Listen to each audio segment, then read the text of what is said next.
This meeting on Oregon Commission on Black Affairs on April 4th, 2024 is now called to order. Ava, can you go ahead and start the roll call for us? Yes, thank you. Signify by saying present or aye. Chair Arevalo Asamoah, Present. Vice Chair Bailey, Present. Commissioner Duncan, Commissioner Dogo, Senator Woods, Present. Commissioner Duke, Present. Commissioner Rankin,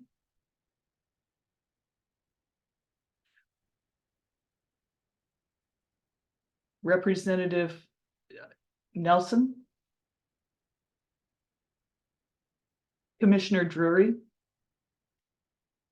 and Commissioner. Present. Thank you.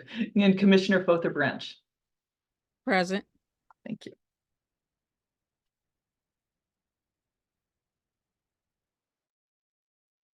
Our next order will be on the agenda minutes from the last meeting by unanimous consent. Typically, if you were not at the meeting, you would likely abstain from approving the minutes because you're not in a position to say whether they are accurate or not. So it's very important for folks to review the minutes because you are endorsing the accuracy of it. So if you can take a minute to look over the minutes that were sent to you from Ava, I believe they were sent yesterday. The email should be in your inbox. We'll take for the next until 9:37. So quickly look through them, and then we'll go ahead and have a vote for the minutes.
And has everyone had the chance to go over the minutes through the email?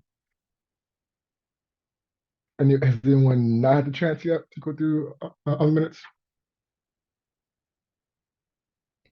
Perfect.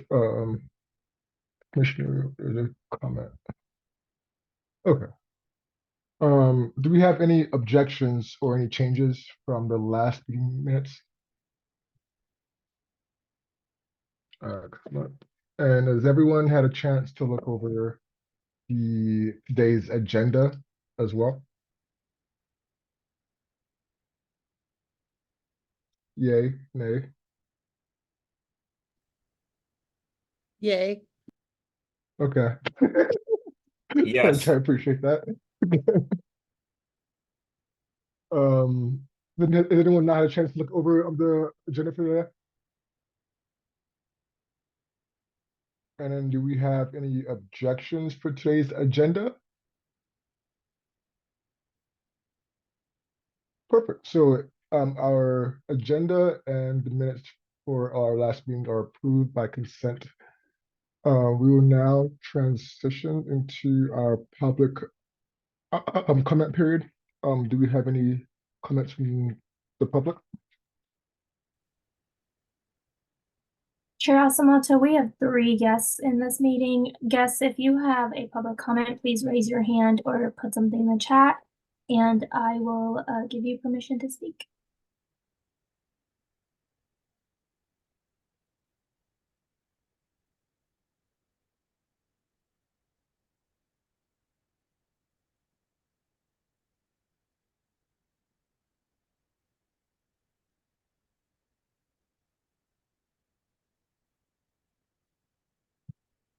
Eric Richardson, I am going to allow you to talk. All right, thank you. Uh, uh, Happy to see you all here today. I've been very curious about how the operations of the organization goes. I know state government is very important. In these times, we have communities that are disaffected. Sometimes they look at me when I talk about, getting involved with government and getting involved with advocacy. They're like, well, why? So I'm just wondering, does this group at all ever make visits to locations? What would it look like to come down to Eugene with this group, have and ask the community come and speak with you all about the work that you do? I'm wondering if that's something that is budgeted for or has happened. I can jump in on that. Mr. Richardson, appreciate the comment. I'm on the subcommittee and we were actually meeting this week about that. And that's something that you can reach out to us about either through the staff email or I can put mine in the chat. I think that's just a conversation we just need to have, but that's a conversation I've been having in our subcommittee, and I think as a commission overall is just how do we get out in front of more people and make sure our work is known. So I would readily accept that invitation to come down to Salem and have our outreach subcommittee meet in any capacity of gathering that you see fit and hear the issues of folks down in that area. So I'll put my email in the chat, but one of the things that we're going to bring up on our subcommittee report is just how do we build the apparatus for people to say, hey, we want to hear you come there, or just get out there ourselves. So that's my thoughts on that. So I'll drop my email in there and we can chat offline. And I'll also connect with SUBA to see what other ways we can put that together. Yes, thank you very much. And just for clarity, I'm live in Eugene, and so that's where I'm specifically speaking about. And so, the idea of bringing unity to our community as well. We could be a bit different parties if you want, but there's still that unity for our children, our families that we need. And I think that you all represent an opportunity to bring that to the folks and say, hey, this is an opportunity. This is how we do it. So thank you for your work. I was going to add one more thing. And hi, Eric, by the way, this is Liz Fother Branch. I knew you in Eugene when you were much younger. We have made trips down in the past, but also any requests that you would say that you want us there would also be helpful. The more that you say that, the more that we can also reach out to others to help support getting us to your area. Yes, it's good to see you. And I will just spread the word, and say, to those folks who are active at this time to see if there is a will to do that. And I think there will be. So thanks. Thank you so much, Chair Asmata. I do see one more hand. Lakeitha Elliott, I will give you permission to speak. Hi, can you all hear me? Yes. Okay, I just wanted to introduce myself. I'm Lakeitha Elliott. I'm the Executive Director of the Gordley Birch Center for Black Leadership and Civic Engagement in Portland. Formerly worked in the legislature and so got to participate in some of the Commission on Black Affairs meeting, but I just wanted to make the connection, to let you all know that I know you all have talked about developing some leadership development programs and those kind of things. That's something that we're doing with the Gordley Birch Center for Black Leadership. And so would love to connect around partnership, would love to offer an opportunity to, like, if you all do want to meet in the community to support that opportunity. And just offer myself up as a resource and a connection. And I'll share my email address in the chat.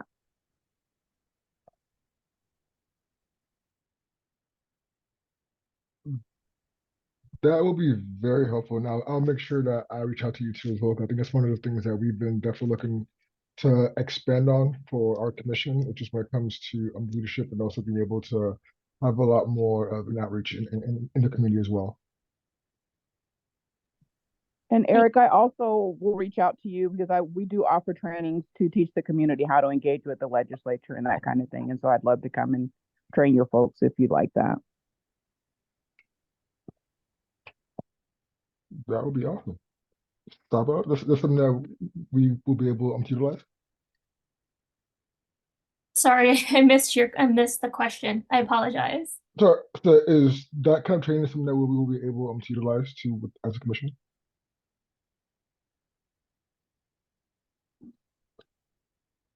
Oh, do you not hear me? Sorry. It might be my audio. That's it. I can jump in. Yes, definitely. We can help support connecting different CBOs and communities, like on behalf of OCBA, to do some civic engagement training for sure. Perfect. Thanks so much. I appreciate that.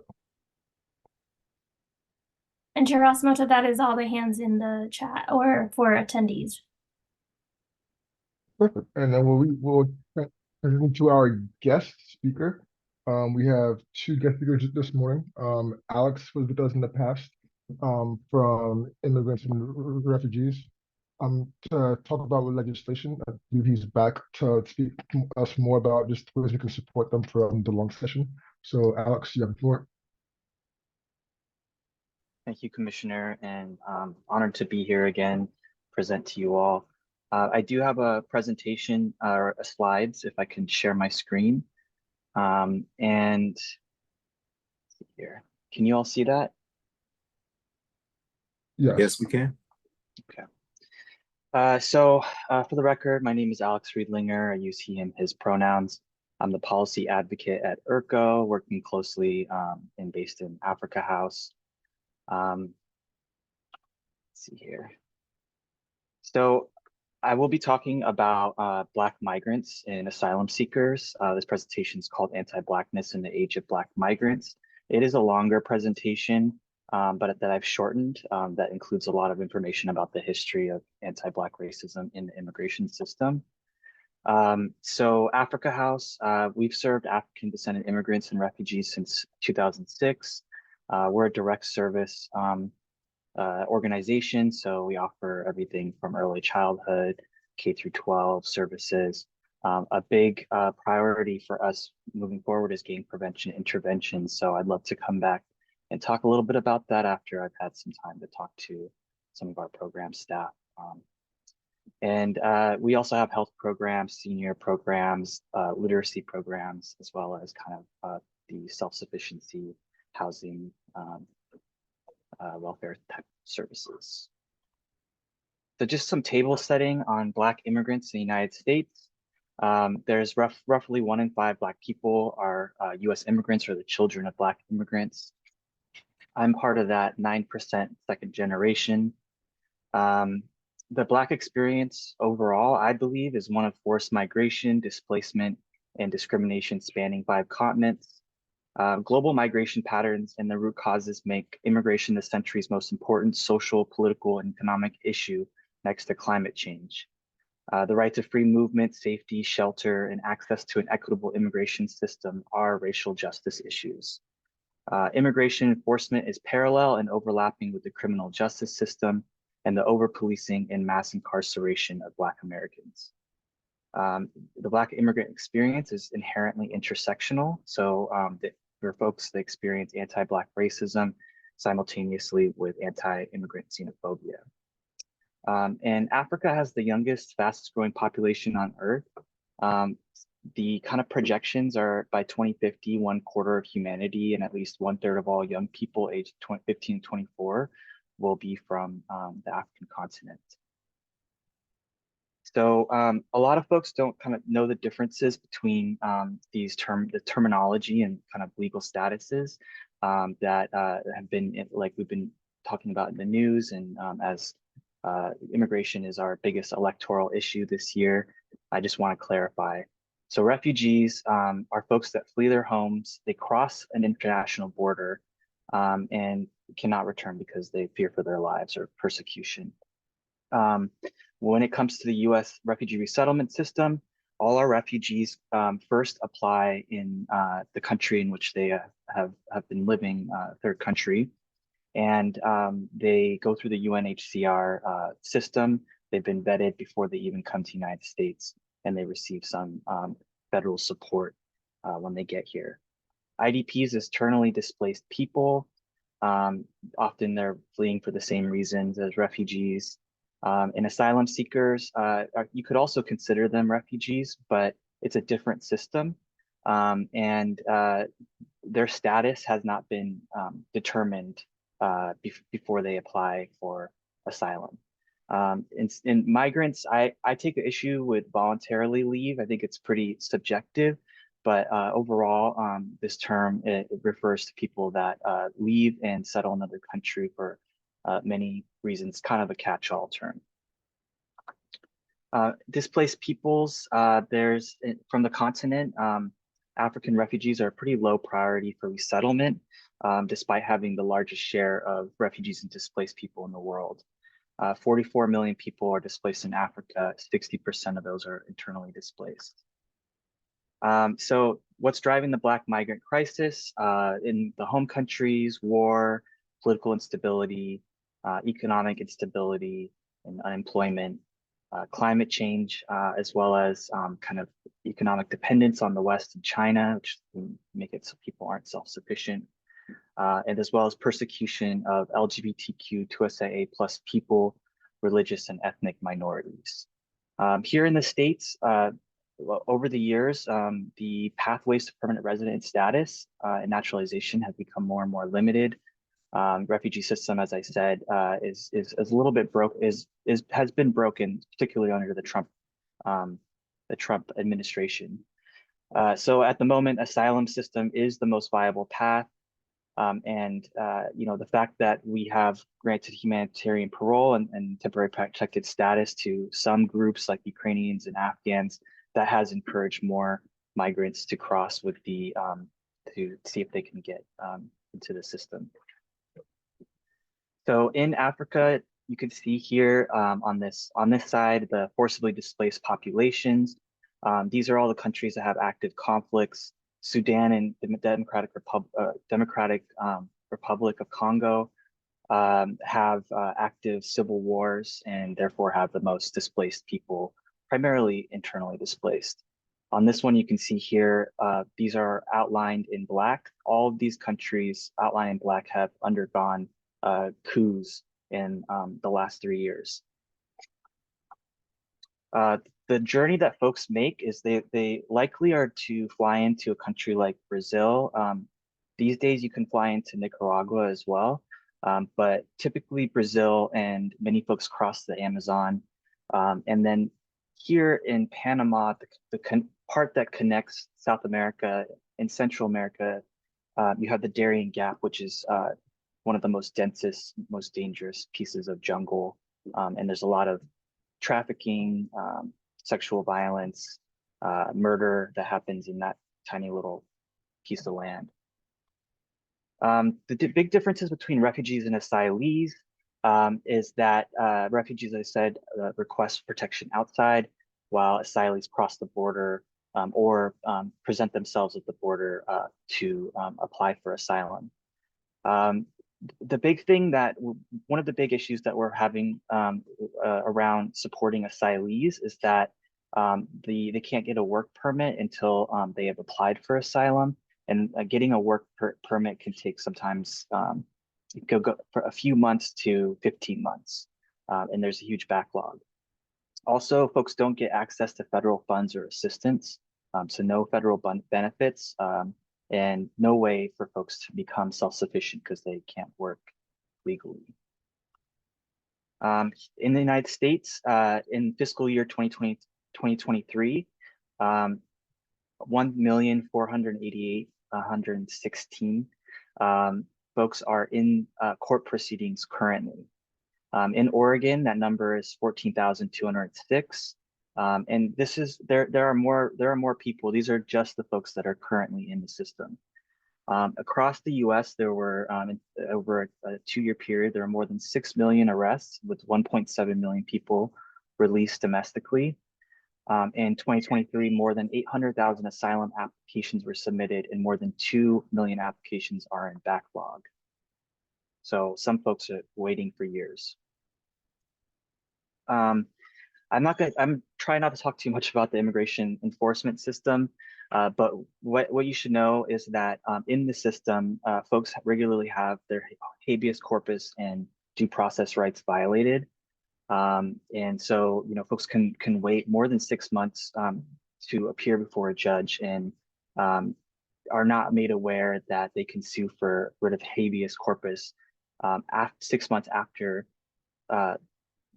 entering into the system without getting a day in court. So many end up in legal limbo and with long backlogs and can sometimes be held indefinitely, or there have been cases where people have been held indefinitely. There is no right to a government-appointed legal counsel in the immigration system, and detainees are regularly denied access to attorneys. So the system is very hard to navigate, and without the support, folks are often deported and put into situations where they can face persecution again. Immigrants in expedited removal proceedings are denied due process and right to appear judged just on GP. And Biden has proposed expanding the expedited removal system. So I just want to flag that this would be a situation in which people will automatically have their due process rights violated. The Black experience in the immigration enforcement system.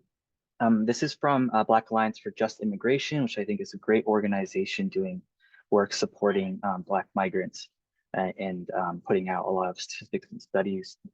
So racially disparate outcomes and denials of initial asylum credible fear screening interviews. This is when people present themselves to an immigration officer and share their story of persecution, violence, and the reasons why they have fled.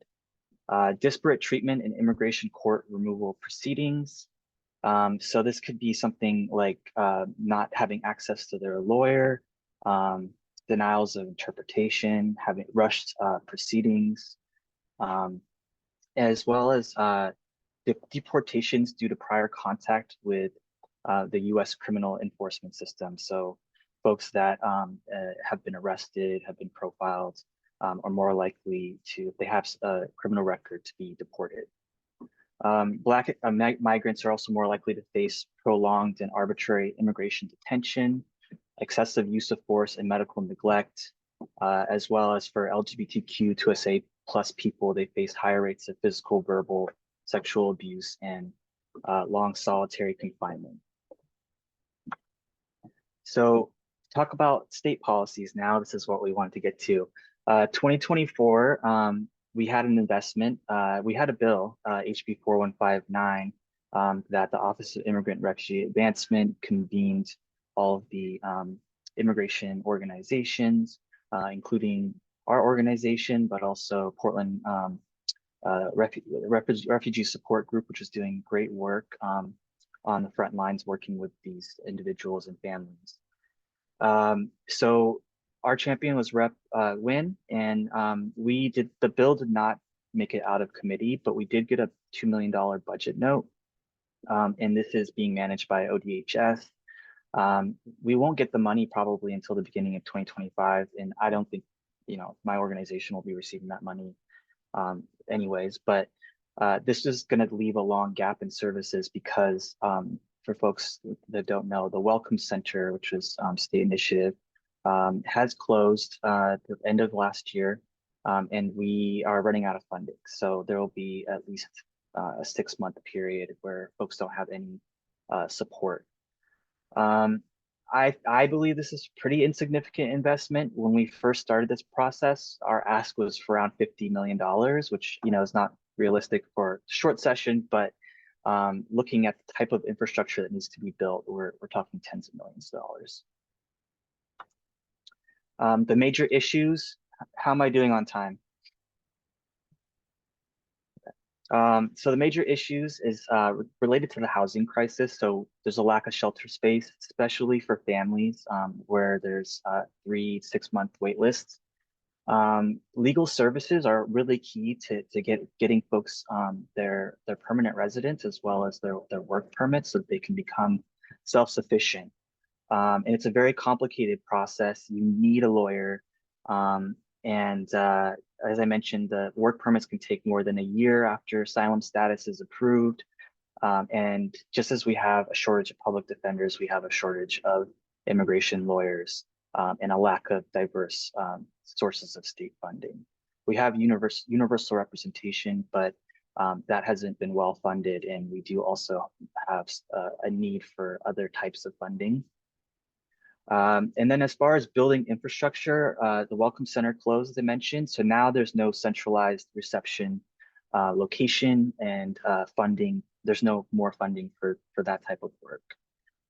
The asylum seeker crossing and relocation to Oregon will increase as we get closer to the election. We've seen this in the last election, as well as once Biden was elected. Just any kind of changes to the immigration system or impending changes to the immigration system will cause people to flood the border and try to get in before those changes happen. So for policy recommendations in 2025, we really need more funding. That's just the basic thing we need. And for as far as programming and policies go, we really need money for culturally responsive shelters and rental assistance. Housing instability with these folks is really important to address because even with the limited rental assistance that we've had, like for up to 3 months, for example, for some of these folks, that doesn't set them up for success, especially when they don't have any work opportunities. So something more long term.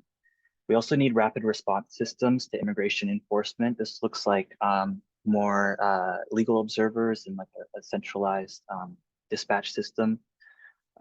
We need more community education and know your rights trainings for folks, as well as centralized infrastructure, reception centers, and community oversight over these systems. Policy strategies, the state, county, and cities can organize a joint response with allocations to and from local government budgets. This is something that we've been trying to do, is to have conversations with the county and city of Portland to kind of fill some of those funding gaps that we're starting to see this year. Also bolstering sanctuary promise protections from immigration enforcement. There's some gaps, like including healthcare facilities where folks are not protected. And this will be really key, depending on the outcome of the election. More protections from exploitation for migrant and undocumented workers. We've had some policies like this in the past, farm worker bill. So this is really important to focus on, because a lot of these community members are working under the table jobs and therefore are not protected under certain employment laws. And then I don't want to scare anyone, but we definitely need post-election contingency funding, depending on who gets elected, as well as some protections codified in Oregon state statute. These kind of budget notes that we've been getting over the last few years, they're not sustainable, and they don't provide long-term solutions to the struggles that folks are having. If there's time, I can take some questions at the end of the slides here. And I'll send out a longer version that has more information about the immigration process, in terms of like enforcement as well as affirmative immigration. We could do about a minute for questions if anybody has questions. What's the number one way you would see Oregon Commission on Black Affairs supporting right now?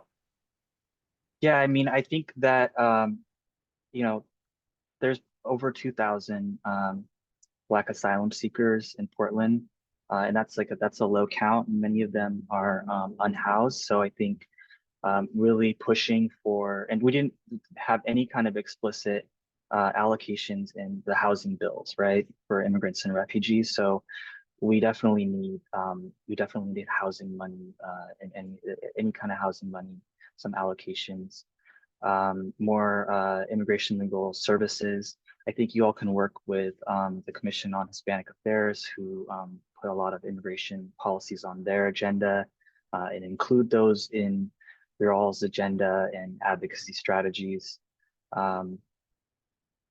Yeah, I mean, I think that those just the work that you all do advocating and talking to legislators, as well as bringing this information back to your communities and organizations. I think that this is a large issue that the larger Black community needs to address because some our small African Black immigrant community-based organizations are under-resourced and lacking in political influence or visibility.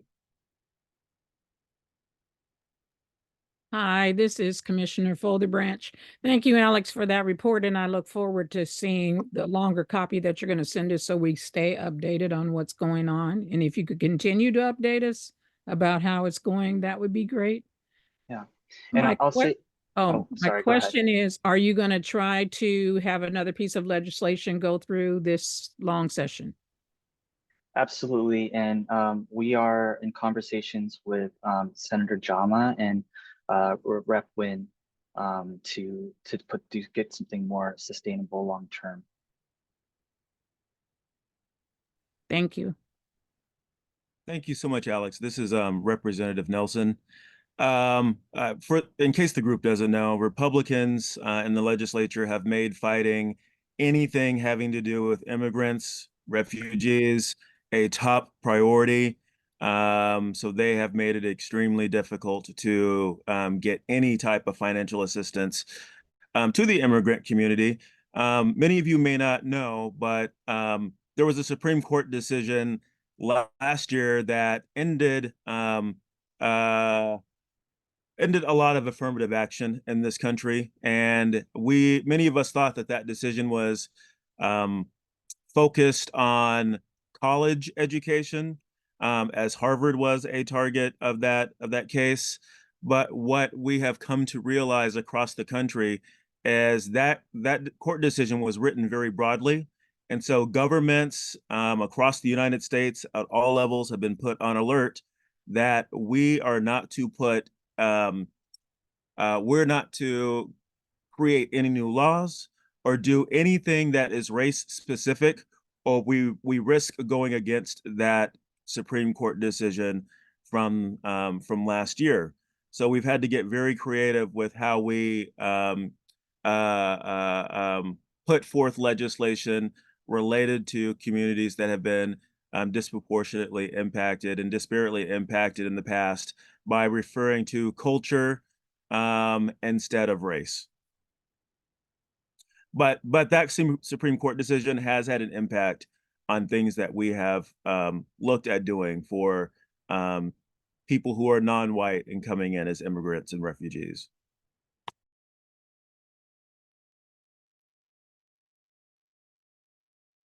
Thank you, Representative. Yes, the political realities of even just advocating for bills like this has been, it's been a learning lesson for me, especially this past session. So I see Jimmy has the hand up.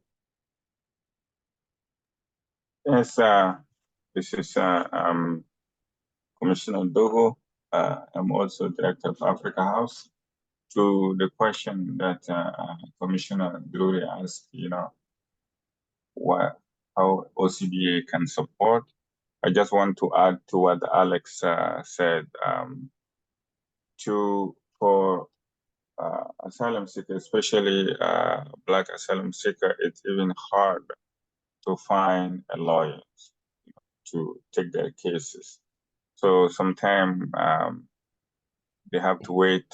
When they wait past 12 months, it's hard to be eligible to apply for asylum. And then when they apply for asylum, they have to wait. Everybody has to wait at least 6 months before they can get a work permit if you are not interviewed. And right now, we have so many people sleeping, living on the street. So Africa House is overwhelmed because in the morning, people are coming with mosquito bite. You know, we have people that coming at the front desk, stripping for us to see their body with mosquito bite and all those. They need medication. They need ointment. We have recently, 2-3 days ago, we have a case of somebody was picked on the street, taken to emergency because of the mosquito bite, and they gave him a prescription. He came to Africa House, want us to buy him the medicine, but Africa House does not have, you know, any certain fund to help with those kind of cases. We don't have fund. We did not receive any fund from Loma County, like Alex said, or the state. And then we have people coming for food. So we have a senior program at the Africa House that provides food Wednesday and Thursday. When they come those days, we have leftover of those food from the senior, we give to the asylum seeker. Other than that, we staff keep collecting their own money, going to ATM, getting cash to support those Black folks coming from the Caribbean. We have a lot of Haitians as well as, you know, African and few also Black, you know, Cuban who are stopping back. We don't have a place for them to take a shower. So all those are the issues that we face on daily basis. We cannot refer them to food bank because they don't have a place. So therefore, the food they're getting from food bank does not help them. And even if we refer them, they cannot go to food bank. So yesterday, there is somebody offered us a few bites in Hood River. So one of our employees, Elia, went to Hood River to get those bites so that we can give to some of them who are living on the street and needing transportation so that they can go meet with a lawyer or they can look for resources. So those are the challenges that we're facing on a daily basis at Africa House with Black migrants who are crossing the border. And then on top of that, we have also death. You know, people are dying for illness, disease, and then now we have to go to GoFundMe trying to figure out how to raise money to bury those people, you know, because they don't have family here. So we have to step in. As I speak, we have email going around the nation because we have 4 bodies in New York, you know, at the detention center of Senegalese who have died. So all over, you know, the country, African, we collect money to try to figure out if we bury them here or we send them back home. So those are the daily challenges that we face.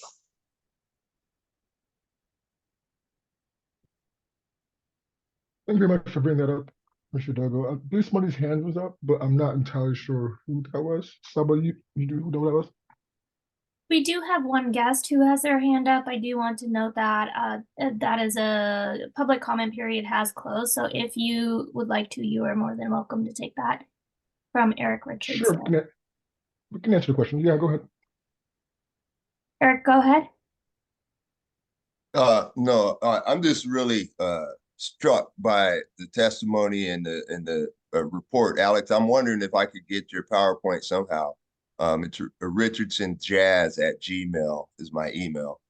But I think this issue is so far reaching, and Rep. Nelson speaking to that opposition to what's going on, that should really push us harder to say that look, we have an issue that began hundreds of years ago. It affects the continent. Your report was about ineffective leadership and our uncaring for Africa itself. Our being Black Americans for the last 100 years have not given our leadership to Africa itself and our care. And now we're dealing with it right here. And so I'm 100% behind how do we do this in a way. The state of Oregon said racism is a public health crisis. So yeah, you can shut down affirmative action, but we still need to deal with the health of our citizens. And I have African immigrants, not I, but there is an African immigrants here who just came here, who graduated from our high school, but now she is in distress and can't find the help. The NACP is set up to help them, yet philosophically, we act like, Africans are not us. We have a lot of work to do. And so this is a great opportunity to build unity and to really push against this racist opposition that is out there right now, because this is a global issue and it's very important. So thank you for the time and letting me talk. And yes, right on. No, thank you all so much for that. That was definitely some great points that were brought up. For the sake of time, we are gonna move to our next order of business. We do actually no, not yet. We do have one more speaker. Sorry about that. Andre Beeler is he's just hired as the equity and the racial justice director. I had the pleasure to also speak with him. I know he's comes from a very great background, and I think he'll be great for us to just hear about his thoughts and also about how we can all be able to collaborate with what that we all do as well. So Andre Beeler, you can go ahead and you have the floor for us. Thank you, Chair. And excuse me, everyone. I feel like I might be coming down with something, so forgive the clearing of the throat, but great to see all of you here this morning and some familiar faces. Commissioner Drury, for example, good to see you again. And Rep. Nelson, I happen to reside in your district, so also really glad to see you here as well. And yes, I have recently come on as the Director of Equity and Racial Justice in the Office of the Governor. And it is week 6 for me. And so, I am drinking from the fire hose, as they say, but really excited to connect with this group. And, a little bit about my background. I started in the Portland metro area in the nonprofit sector, working with the National Association of Minority Contractors, doing some work on equitable procurements and business equity, working with state government, county governments, and local jurisdictions, making sure that folks that look like the folks in this room had opportunities in construction, contracting, public services as well, professional services. I also spent some time in the Metro Council office as a policy advisor, helping to make sure that there was an equity lens placed on new policies, programs that were developed out of the Metro regional government. And then most recently, for the past 3 years, I was the lead implementer of the Construction Career Pathways program, which is a workforce equity, workforce development program focused on opening up careers in construction for women and BIPOC folks. So, been doing this work for a little time now, and I would just be frank and say that one of the reasons that drew me to this job was that I was tired of hitting the roadblocks of leadership not willing to push the boundaries in the areas in which I thought that they should. And so, if you're not going to, I can't spend a lot of time getting upset. So I'm gonna try to walk the walk and put myself to that test. And so that is really why I'm here. And, I really want to work with you all and find ways of supporting the great work that you all do, and making sure that you stay connected with the governor in that work. And so, consider me, your mouthpiece in this office, and, love to continue to work with you all on your priorities, especially as we lead into the next long session coming up next year, and figuring out ways that I can support. So I don't want to take a lot of time because I know you're pushing time here, but if you have any questions, I would love to answer those. But Director Saunders knows how to get in touch with me. But I also look forward to reconnecting with you again, Chair, as we move forward. So I really appreciate the time and being here this morning. Thank you very much. Does anyone have any questions right now? We at least have some time.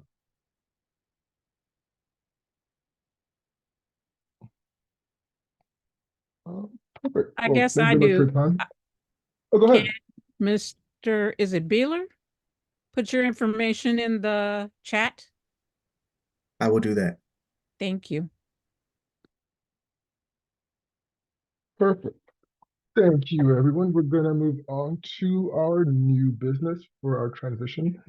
The first order of business is gonna be our commissioner updates. This is just mostly a time for the commissioners, reps, and also the center, to essentially just talk about what they are working on, things that they would like the commission to be able to join on as well, for either this month or next month as well, before, the next meeting. Just ideas that they would also want to share. So if not, to just go in order. I believe Commissioner Drury, you're actually first in line. Just as far as updates, Yes, sir. can you come back to me so I can just gather my thoughts on that? Absolutely. Commissioner Rankin?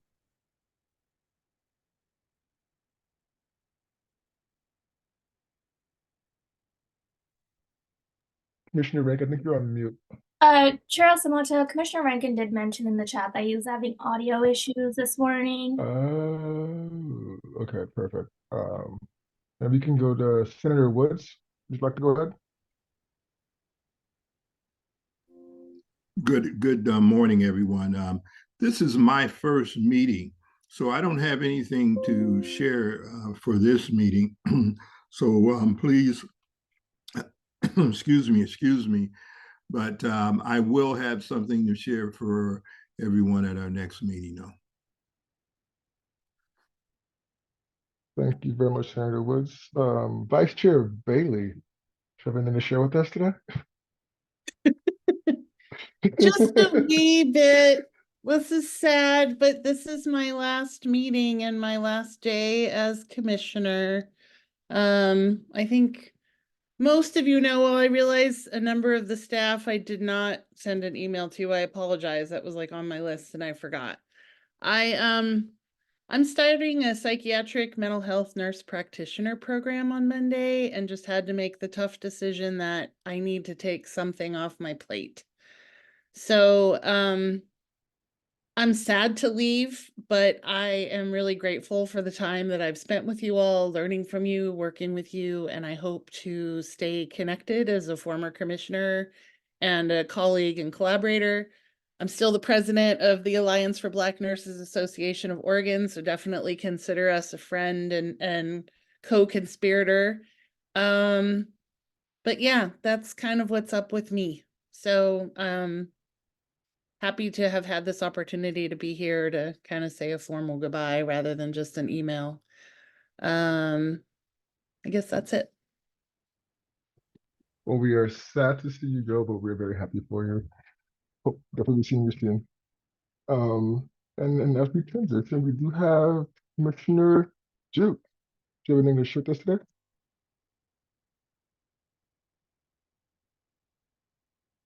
Ooh, Commissioner Duke?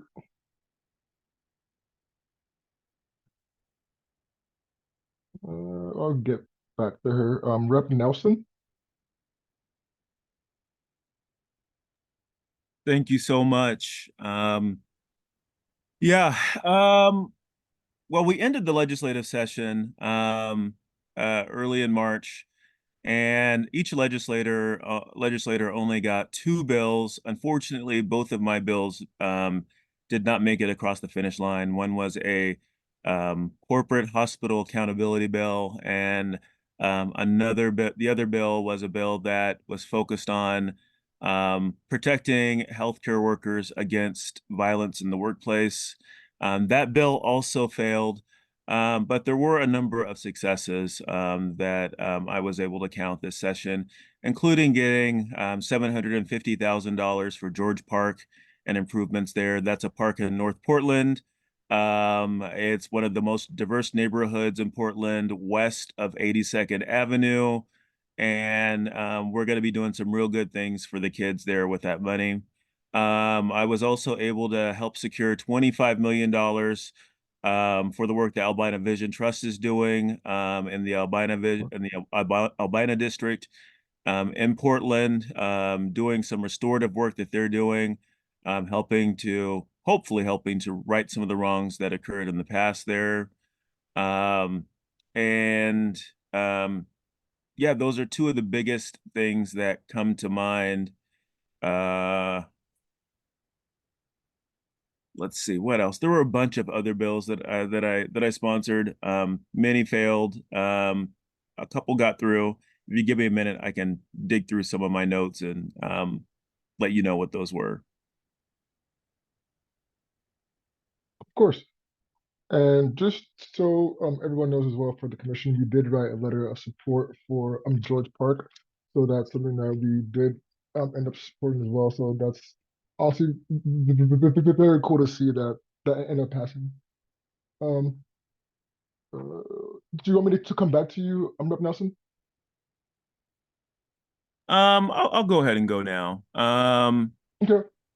Yeah, I mean, I don't think we were supporting this, but Right to Repair, that's a bill that I sponsored and felt real strongly about. That will give Oregonians the right to get cell phone devices repaired, and hopefully will eliminate some of the barriers that companies like Apple have put up to prevent independent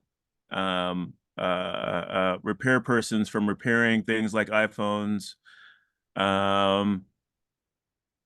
IDAs, the bill, let's see, SB 1530. I was also a sponsor of that bill. IDAs are accounts that can help people buy homes, especially first-time homeowners. We got that across the finish line. One of my biggest disappointments was Senate Bill 1598 not getting across the finish line. That's a bill that I worked on with Senator Frederick that would have banned book bans in Oregon. I'm pretty sure we're going to bring that back next year. But we've seen an increase in folks trying to ban books across the country related to slavery, related to Black history, related to LGBTQ plus history. And there's been a focus to really focus on the contributions that white Americans have made in this country. And so I'm hopeful that we can bring this bill back next year and prevent bans on books related to protected classes, because kids of all races deserve to know the full contributions of people across the racial spectrum and gender identity spectrum in this country. Thank you, Representative, for all your incredible work, and we're definitely looking for ways to be a lot more prepped in the long session to have a lot more bills that we can support. So we're definitely looking forward to being able to work with you and just seeing how things be able to progress. Yeah, I'm 100% willing and wanting to work with this group to put forth legislation for 2025. So I'm looking forward to doing that work. Perfect. We're looking forward to it. Next, let's go to Commissioner Dogo. Update. I think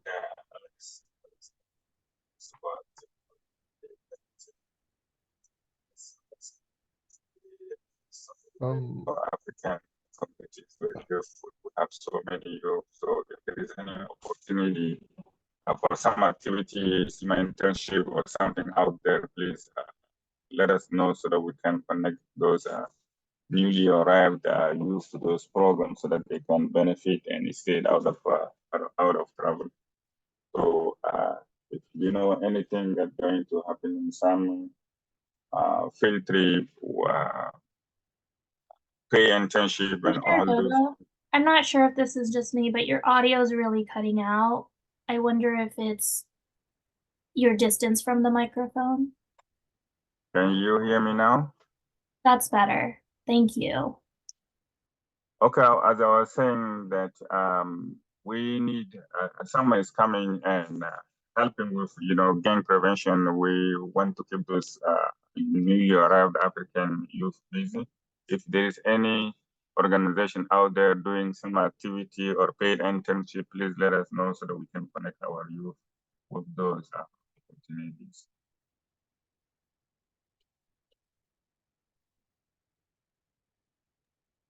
I'll definitely make sure I keep my eyes out too as well. I'll let you know. Commissioner Drury, are you ready to go? I'm ready. Perfect. Couple things to let y'all know about. I'll go with our Word is Bond updates first. As y'all know, Word is Bond is my nonprofit. It's a leadership incubator for young Black men ages 15 to 19 years old. Last week, we had our third annual Spring Leadership Forum to DC, which is a 1-week public policy and historically Black college tour. And they create a public policy on an issue in Portland. This year, they chose the school to prison pipeline, specifically looking at high school impacts of school to prison pipeline on high school students. And so looking at hiring more Black teachers, as well as more counselors and mental health professionals. So I'll be sharing that document once it's fully prepared. They're taking the feedback that they got on Capitol Hill. They met with the staff teams of Senator Merkley and Senator Wyden. So I'll present that or share that out once it's completed, and they'll also be presenting it to the PPS school board in June.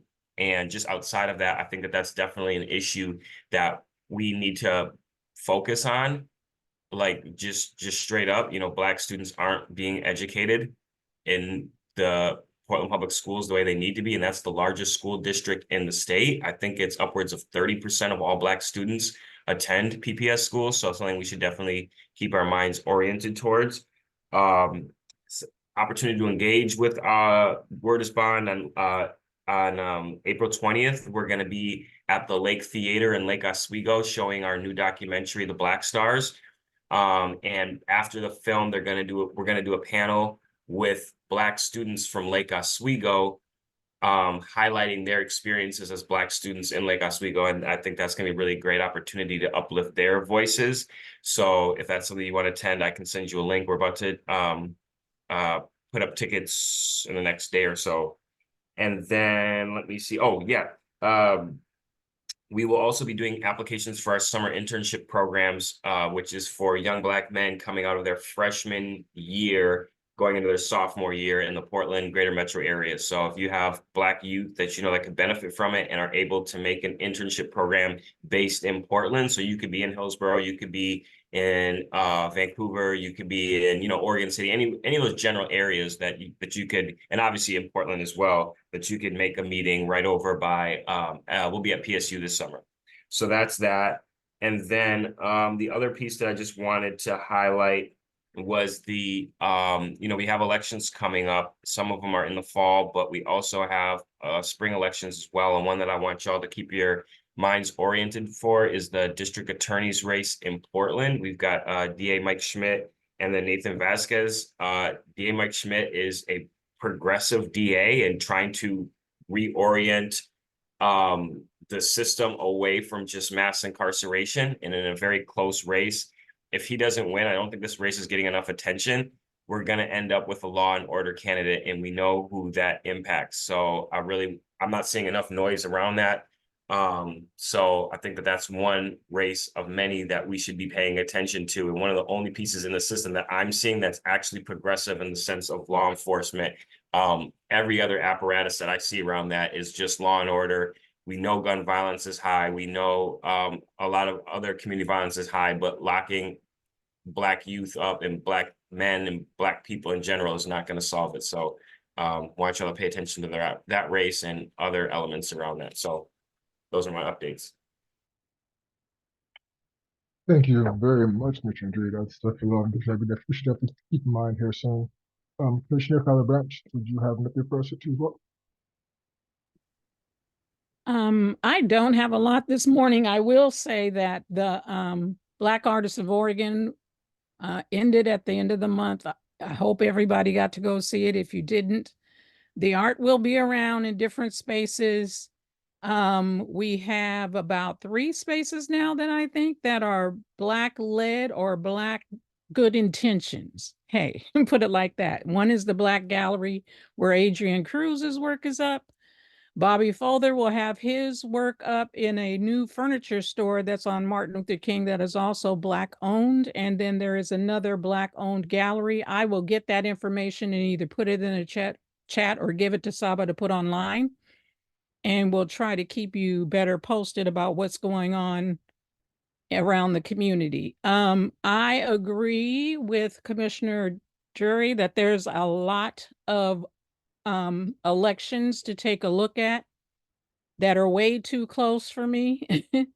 And I'm not going to name them all. And everybody's, your intention to vote is your intention to vote. So I'm not going to tell you how to vote or even what I think my selection would be, but I do want you to pay attention to the vote. We have to do it locally and we have to do it nationally, or these book bans will continue. The DEI events will continue and all of the backlash against communities of color. I'm hoping we're able to tie some of the immigrant population stuff into homelessness and houselessness, since those are things that people are funding, and maybe put a twist towards asylum seekers, or, and put it in that framework without putting color in there. And so that's kind of just one of my suggestions and ideas, and that we need to get that message out to the community, because there are a lot of people coming from everywhere, war-torn countries, devastated countries, and they are hungry and homeless, and we need to support and help them.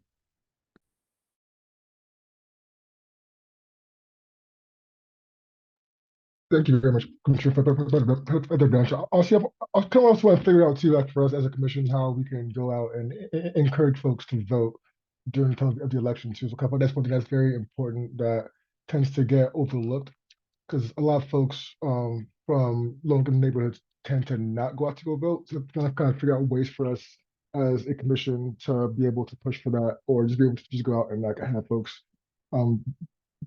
be a part of it too as well. I do believe that's all the commissioners. I'm gonna go. Oh, Commissioner Rankin, can we hear you now, possibly? To do your commission, to do your update? I don't know if you can hear us. Never mind. I can just go for my update. So everyone may know I'm the CEO of a nonprofit here called Our Streets. We are in Pennsylvania right now building well, not building yet. We are developing a 90-unit low-income housing lot on MLK. We're going to be having a town hall. We'll be leaving the end of June, just to get more opinions and just some more of the voices from the community. Because our goal is to be able to just be able to have tools and just like things in there that are able to fit for folks who want that. Because like there's no point in this much being able to like have things that folks don't need or want. Just want to be able to just hear from them and then be able to then build our lot from those ideas. And on top of that too, in July we're going to be doing a community cleanup as well on MLK, just to be able to go out there and talk to folks too as well. So it'll be nice to have just folks from the commission there as well, or just being able to be at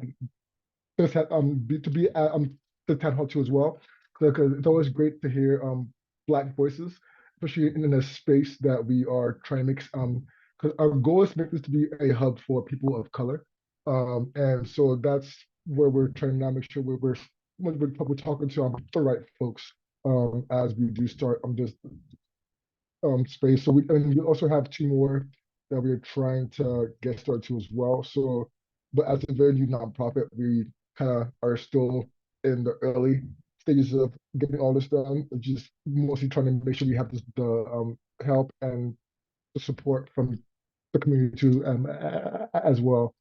That's kind of what I have for my update.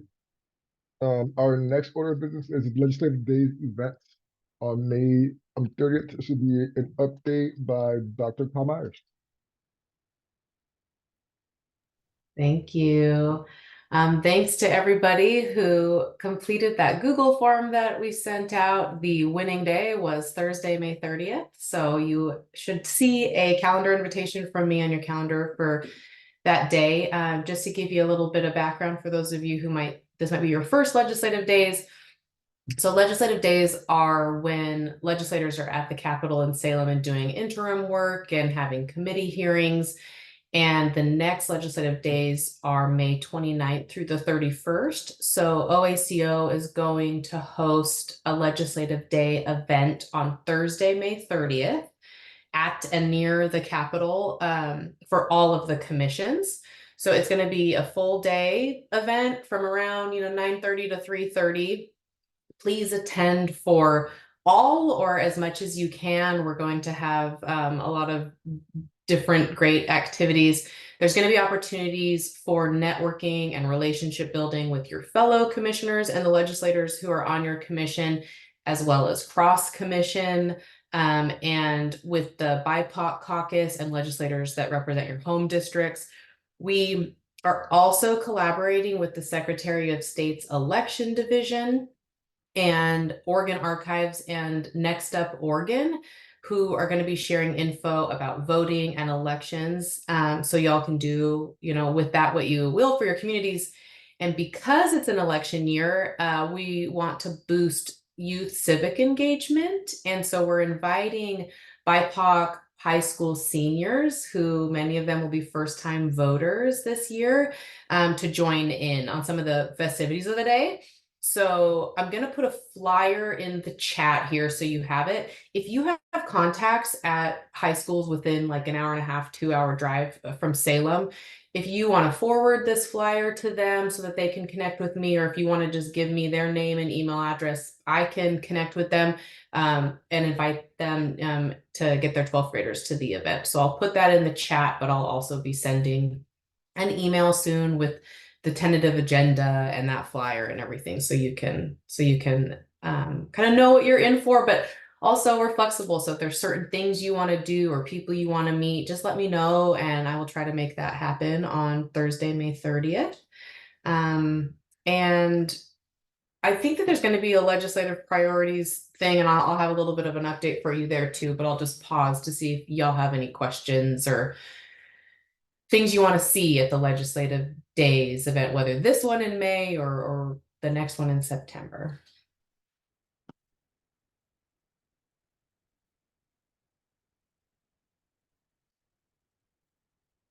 I would just let you know that along with letting the high schools know, programs like BEAM, which is Noni Kazi's organization, and then Lakiana's organization and the community organizations who focus on youth would be a great invite to our legislative days.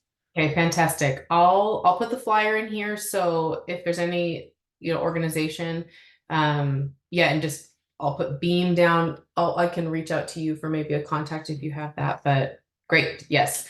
We are connecting with some different student groups who work with maybe specific populations across different counties or things like that. Yeah, so it doesn't just have to go to faculty advisors at high schools. That would be great. So can that invite also be to like Erin, can't remember her last name, from the Center of Black Excellence too, because she's new here starting up that organization, or she's the new executive director of that organization, which will need that kind of student contact too. But it would be great to have her invited to the legislature to see what we do.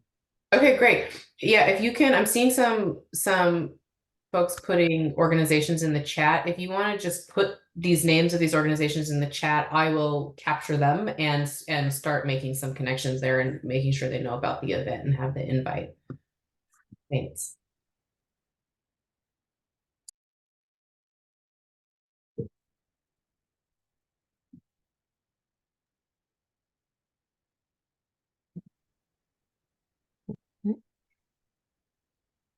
You mean to transition?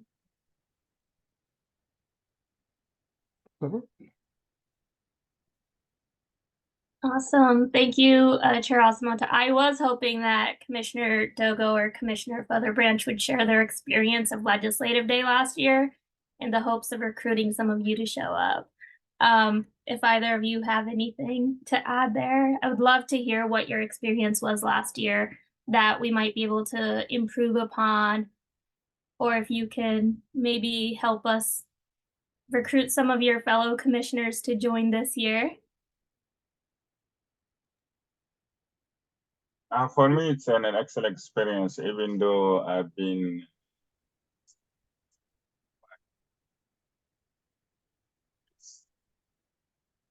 Commissioner Dogo, I think your audio cut out again. You know?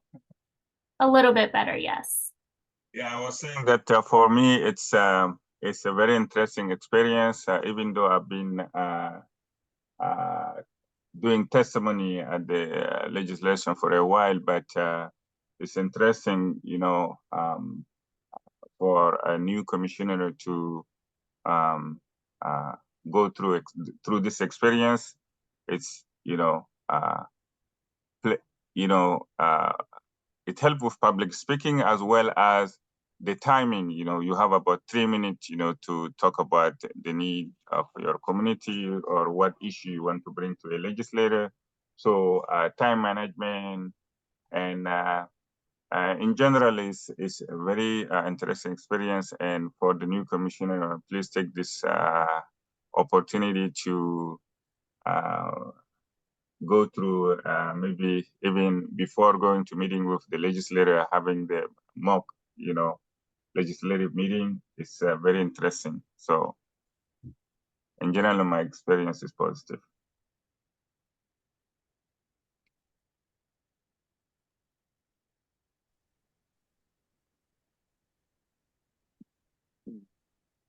This is Liz. I would just say I agree with Commissioner Dogo. It's a great experience. It's also a good way to get to know people across commissions, as well as we got introduced to some of the representatives and the legislature overall. It was exciting because I hadn't really been in that process to see how it goes. So I enjoyed myself. You should come. There, I said it. Thank you. Amazing. So I'm going to dive right into legislative priorities, and it'll be a short update.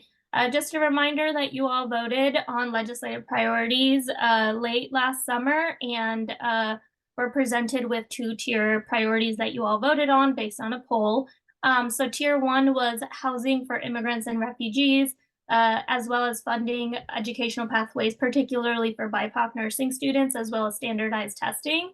And tier 2 was entrepreneurial cannabis opportunities and healthcare. So I just wanted to name those as, preparations for the long legislative session for 2025 is underway now. Alex's presentation earlier in this meeting was a part of the partnering with CBOs to learn about what they're doing and some of the legislative work that they are carrying through the session, and to partner with CBOs to help promote that work as it relates to the populations that you all represent. If there are or CBOs that you all work with who are mission aligned and fall under the priority areas that you all voted on, please connect them with me and we can invite them to present, just like Alex did earlier today, on the legislative bill that they might be working on, and you all can decide if you want to partner with that or not going forward. Now is also the time to kind of set the foundation for the 25 legislative session. Since the short session is over, legislators are really thinking about what priorities they might put forth in the next session. April, May tends to be a really good time to meet with legislators. Senator Woods, Rep. Nelson, if either of you have some words of wisdom to add there, I would appreciate that. But that is about the extent of the legislative priorities update. Thanks, Alba. I would just say the sooner we start thinking about legislative concepts, the better. If there are ideas that you all have, feel free to approach us with those ideas. But yeah, it's one of the mistakes I've seen from our community frequently since I've been a legislator is people will come to me with ideas literally the first week of session, or while we're into session, and people don't understand why that can't be crafted successfully into legislation at that time. And it's because There's a lot that goes into preparing legislation before you ever even drop it. And real good legislation requires weeks, if not months, just to put it together, make sure you've got stakeholders at the table, and also making sure you've got the feedback that you need. So the sooner you come forth with your ideas, the sooner we put our heads together, the better. And I'll just jump in and add to this that what Rep. Nelson has said, yeah, the sooner you can get your ideals in or comments on a particular ideal that you have that you'd like to see move forward, the better. And one of the things that I found is that when individuals do this, not only do they have a better feeling and also knowing that this is being worked on, and particularly once the process is put in place, because there are steps that you have to go through. And depending on how intricate the need is or request will depend also on how much time it may take to really put this together. Speaking of Ledge Days, I would love to see everyone on this call at Ledge Days, and certainly stop by my office and we can chat in person. I think it's an experience that you will enjoy. I mean, this is part of your legislation. And, you know, coming to the Capitol, I think is always a good experience with the interaction. So I'll just close by saying, I look forward to seeing all of you there and doing Ledge Days. Thank you, Senator Woods and Representative Nelson. I do want to note that Micah Ingram, who is the lead for the health equity team under House Bill 4052 that Representative Nelson championed, Micah dropped a link to the recommendations tracker that the health equity team is working on, and those recommendations are directly from community. They went an 18-month process of going through the community, asking for recommendations. Dr. Kyle Myers worked on that interim report, so I'd highly recommend that you all review that and any sort of recommendation that aligns with the work that OCBA does. Commissioner Feather Branch. I have a question for you, Saba. I don't know if you can answer it or if Terrence needs to answer it or who needs to answer it. It's in talking about the funding for the commissions, what that should really look like in 2024 versus when the commission started. Is that something that can be a legislative ask? Yeah, this is Director Saunders or Terrence, you know. So it is one of the POP requests that we have, or policy option package requests. That is currently with the governor's office, but one of those items in the list of requests that I made was for additional commissioner reimbursement and funding for commissions. So still waiting to hear back from the governor's office. I look forward to working with Andre on that in particular and getting a response. We submitted those January 22nd for the record, and we hope to hear later this month. I thought that was a great ask, since we have kind of all the people in the room right now, and we have people asking us to come visit. So both of those are very good reasons to kind of have that conversation. And then how can we get more of the legislators' support, whether in letter or whatever? Just a suggestion. Already on it. Already on it. Excellent. That is all from me on legislative priorities, Commissioner Asamoto. Thank you so much, Saba. Now we're gonna do a new order of business. We have our vice chair nominations and voting, since unfortunately we're losing our vice chair. So we have a motion for elections. Apologies, can I offer a bit of clarification on that? Yeah. So because today is the last day for Vice Chair Erica Bailey, as commissioner and vice chair. Now is the time to name someone that you would like to nominate to fill that role to finish off this term. Just a reminder that the term is for 2 years. We are actually at the beginning of those 2 years, so that vice chair term would be through this calendar year as well as the next calendar year. And then next elections would be in the December meeting of 2025. So I wanted to note that out loud. You are welcome to nominate yourself or someone else. If you are nominated by someone else, you do not have to accept. You can accept or not. I do see Liz's hand up. No, you don't. I just never put it down. My apologies. Feel free to drop nominations, either raise your hand and say them or put them in the chat. Please do that one at a time just so that we can capture all of those. Commissioner Drury has a question real fast that's in the chat. Review the role of vice chair. Absolutely. So first and foremost, the duties of the vice chairperson is to work closely with the chairperson in the absence of the chairperson that you would be acting as the chairperson. So any sort of duty, presiding over meetings, working with the administrator, executive director Terrence Saunders, in sort of the legislative priorities and other things. So it's you work pretty closely with the office as the chairperson. So you do need to maintain a pretty consistent working relationship with the chairperson to be able to step into that role as needed. You do have the responsibility of coordinating and monitoring the activities of the standing committees. So you all have 3 standing committees at the moment.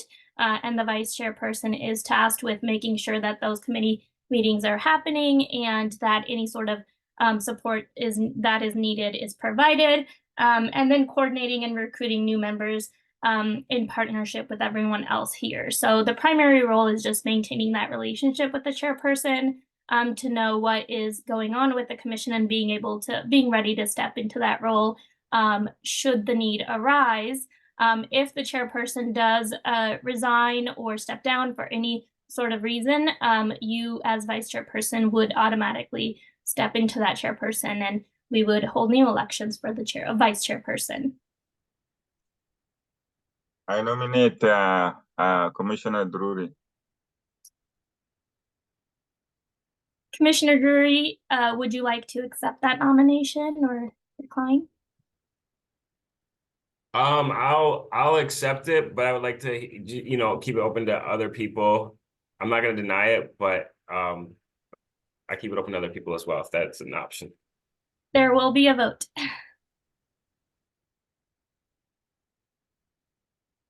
I wanted to nominate Commissioner Fowler Branch.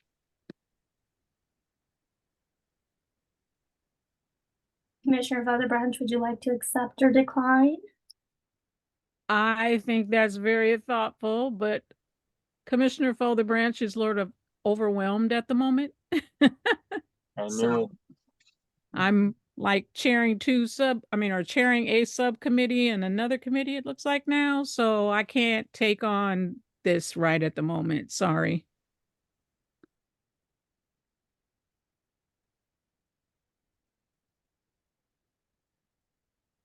Reminder, you can nominate yourself as well.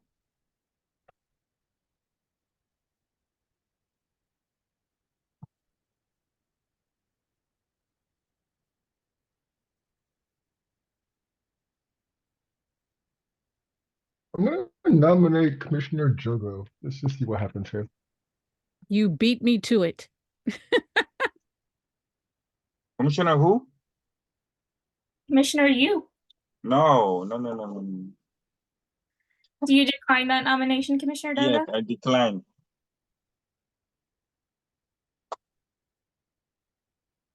Thank you, but no thanks, I decline to be.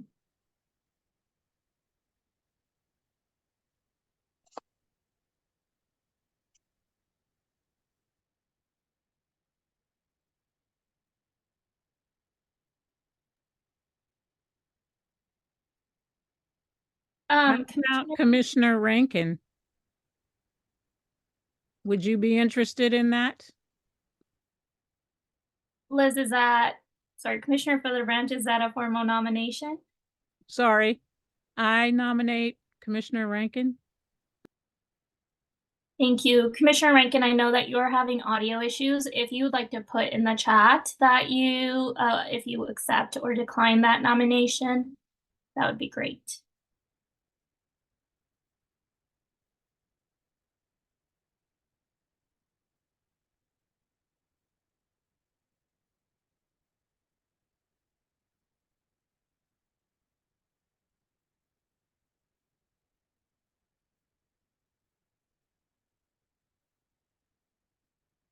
I do want to note that Commissioner Duke does have to jump off in a moment, and want to note that if votes do need to happen for the vice chair as well. Commissioner Duke already hopped off, but we still do have one. Excellent. So Saba, is the vote going to happen today? Yes, it will happen as the role will take effect almost immediately. Commissioner Rankin says yes. Excellent. Seeing that we have 2 nominations, if all of the commissioners please put your vote in the chat. A reminder that all votes are public record and they do have to be on record. So if you get 1 vote. If you could put that in the chat to everyone, that would be great. We do need to capture that. Do you want to put Do we in send a the vote chat? to you or everyone? Oh, sorry, go ahead. Oh no, I was just saying, should we put the names of all of the people who have been nominated in the chat so everyone can see it, and then they'll put their vote in? That is a great idea, Kyle. And do we send a vote to you or to everyone? Oh, it does need to be everyone. It does need to be on the record. It can also be a verbal vote as well. Mm-hmm.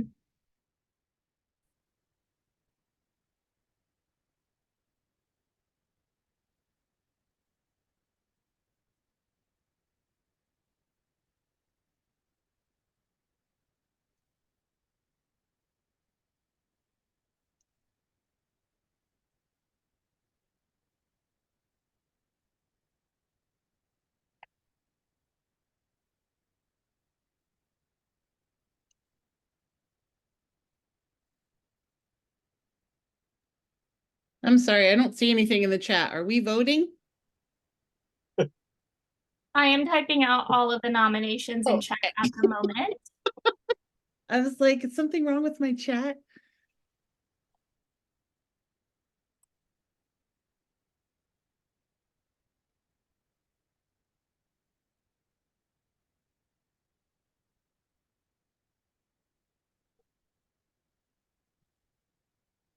So, am I correct that we only have 2 people that accepted the nomination, which is Commissioner Drury and Commissioner Rankin, right? Correct.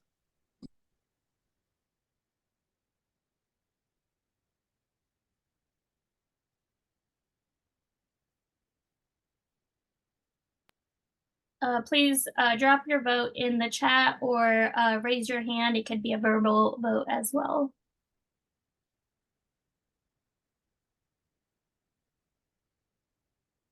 Well, I vote for my candidate, Drury Lacan. Thank you, Commissioner Dogo.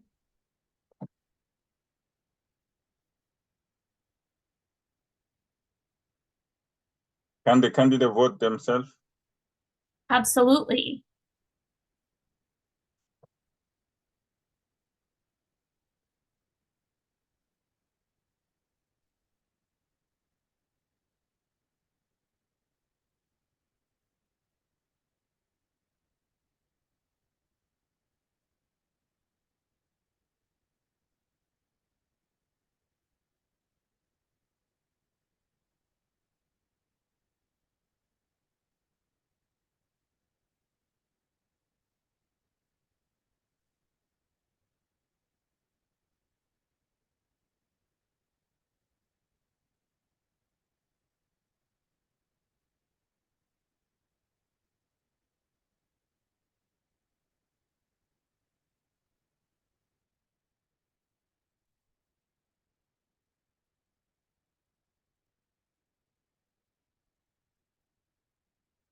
Commissioner Rankin, I believe that your vote is the only one remaining.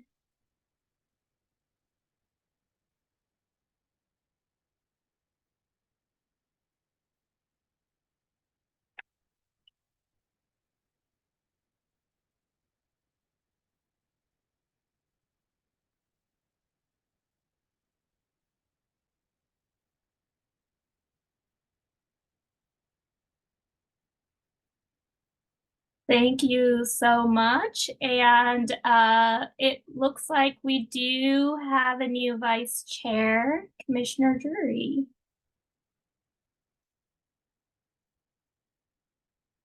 Thanks, y'all. Appreciate it. I'll let you know the time and location of my acceptance speech and celebration. Coronation ceremony. Yes. I told you I'm a good campaign manager. Gucci, get the funds ready. It's gonna be costly. Got it.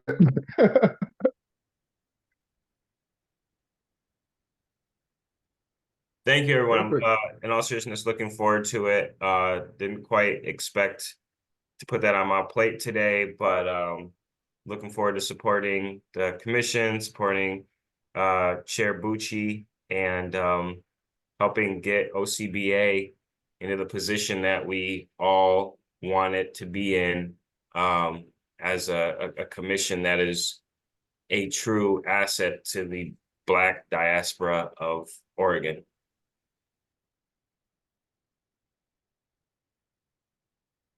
Thank you very much, Commissioner Drury. Looking forward to working with you.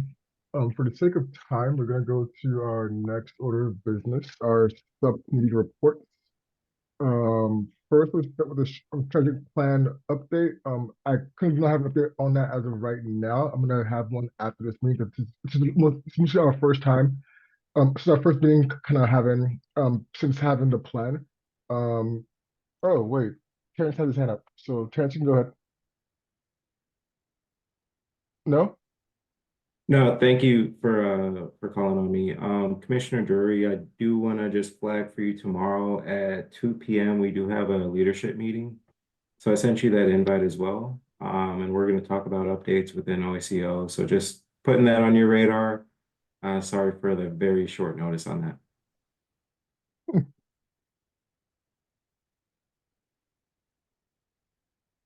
Thank you very much. Yeah, and just a little bit of context. So those meetings happen once per month. So it's not a huge time commitment, and they're only 1 hour for each meeting.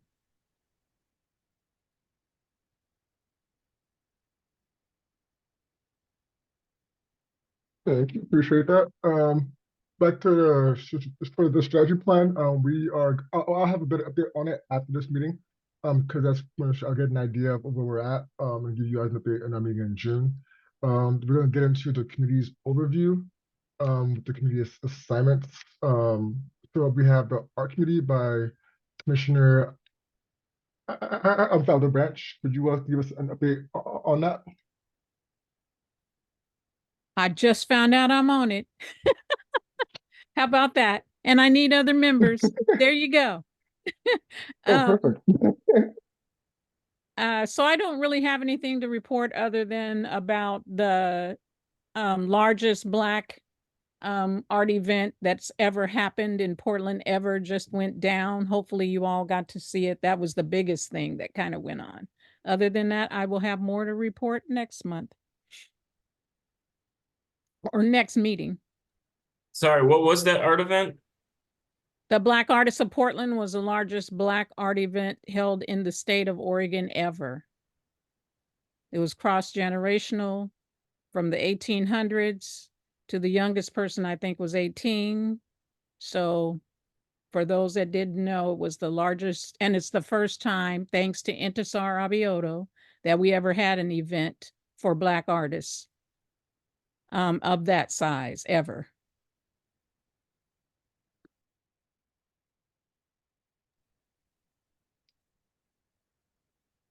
That's honestly very great. I didn't know we had that last year or last month. And then next is the executive committee. This one would be between myself and all the nominated presidents / chairs for each committee. So I'll get that from you all as we go down the list. So for the outreach committee, with Commissioner Drury, Commissioner Dogo, would you have an update for us? Yes, we do. Hold on, let me just pull this up. Several good ones. So and we were tasked with coming up with regular standing meeting, let's just call it logistics. So our meeting is going to be the first Tuesday of every month. And as the outreach subcommittee, what we decided is that it'll be at a rotating Black organization or business. Commissioner Dogo, where's our May meeting going to be? I've already misplaced it. The meeting, like we said, is going to be at the Black businesses or Black organizations, and we're going to also invite others, Black leaders in the community to join our meeting to know about what OCBA does. And actually, the day we met was the first Tuesdays, and also Vice Chair, Dururi and I, we pretty much are in attending the same, functions in the community, and all the people who, I guess, who presented were there last night at our Black Parents Initiative fundraising event. We met them all there, and actually, Vice Chair Doruri is the only one that has OCBA badge that's very recognizable. So I think moving forward, I need to carry those badge with me, so that when I attend those meetings, even though I play a different role, I'm going to put this badge. But we have already pinpointed several African businesses, restaurants, and we're going to meet in those places. And they already, I spoke to few people yesterday. There are already people who are interested to join our meeting, just listen to what we do and how OCBA can support either their businesses or help them with, accessing resources for startup businesses. Yeah.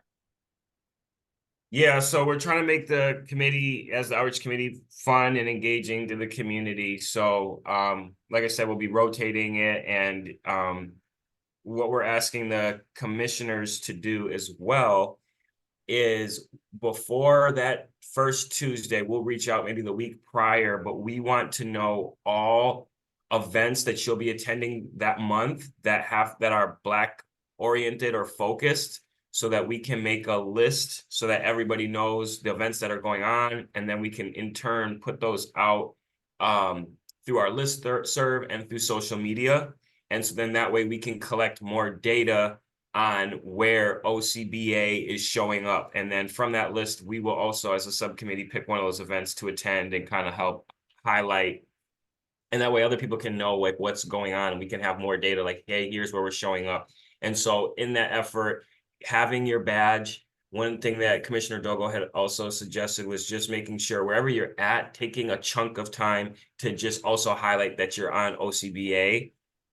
Whether you're tabling for something or you're just at an event and you're like, hey, I work for this organization. Don't also forget to add, I'm also on the Oregon Commission on Black Affairs, because that helps spread our mission. And that goes to our goals of our subcommittee, which include building OCBA's presence and visibility. One thing that's been on my mind a lot, and I know Commissioner and Chair Bucci and Commissioner Dogo, I've talked with them several times about this, is just like really trying to figure out like how OCBA shows up and like where in this huge landscape of all the things that we're personally doing and commissions that exist within the state, like how do we be effective? So that's kind of what we're gonna be focusing on.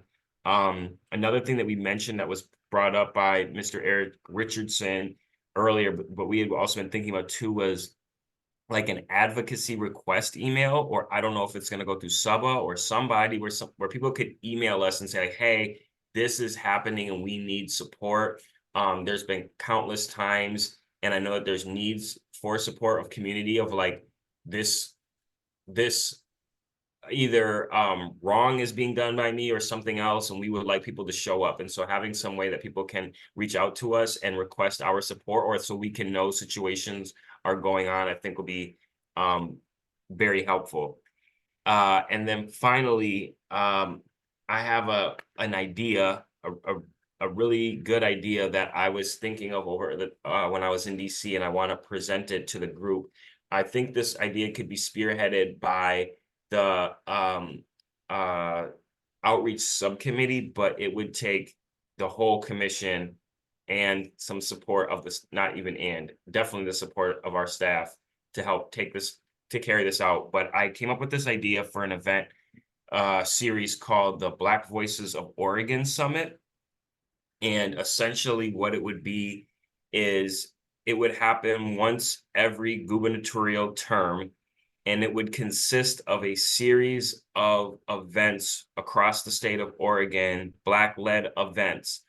And each commissioner would choose an event that would be part of this summit series. So there's 10 commissioners right now, so there would be 10 events, and then we would, as a group, select another 5 events. And so for a total of 15 events as part of this series. And the events, we would want to have them be representative of the whole state of Oregon. And so having commissioners that are from all over the state, and then having our networks, we would each pick an event that speaks to us. And so not only would we support these events, which could be also have some sponsorship tied to it, like we would sponsor these events, and through the sponsors who sponsored the summit, we could be able to maybe donate some money to each of these events.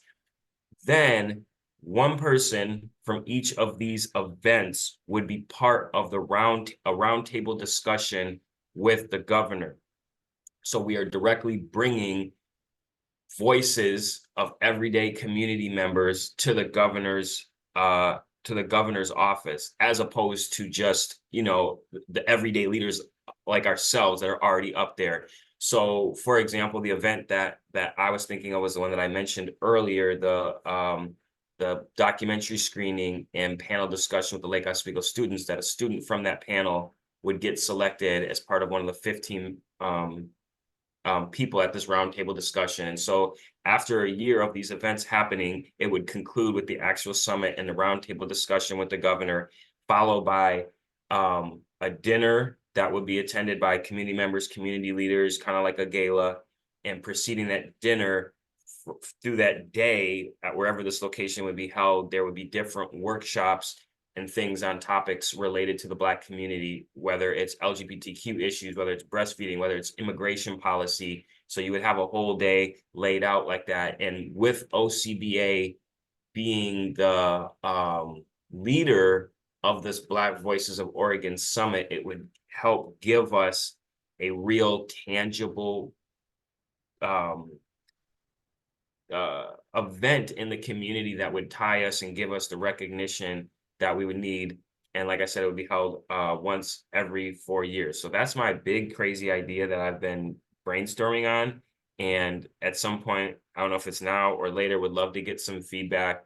I would like to include how it all kind of started was because I wanted to have OCBA sponsor not necessarily financially, but just be able to put our logo on our documentary screening as a way to kind of highlight the work and get our name out there. And then that's when I was like, wait, we could string this together with a series of events and really uplift and bring people together.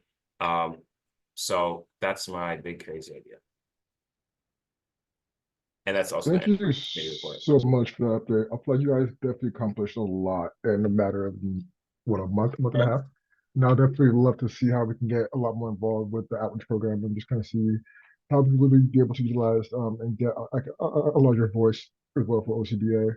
So thank you both a lot for that. Next, do we have any update for Senator Woods or Rep. Nelson for the legislative committee?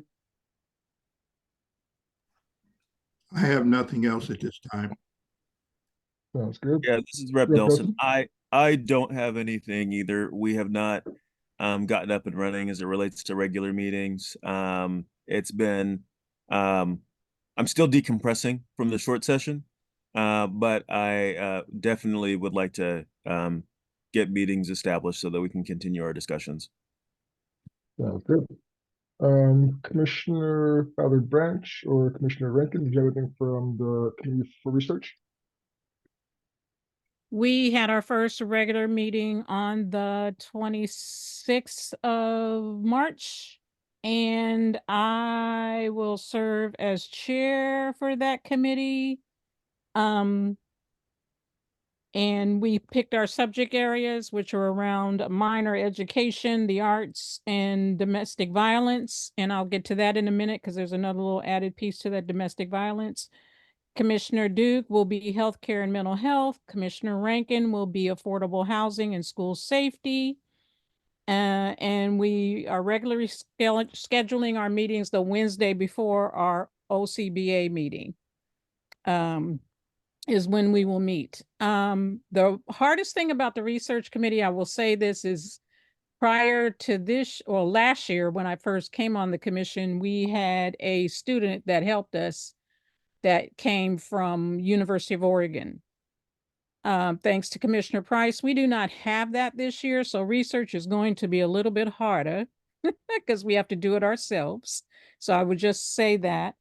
Also, I served on a committee, a cross-commission committee on domestic violence, and we put out a one-pager last year. They want to extend that commission again, that subcommittee again this year. And if anybody else is interested, this is around domestic violence and just making sure it's accessible to all of our communities. We noticed that in the group that has put an online system together, many of the CBOs are not of color, are not listed on there. So we need to do that kind of work. I'm not sure how often they will meet. I'll report out more on that later, unless Kyle, you have input for that, maybe?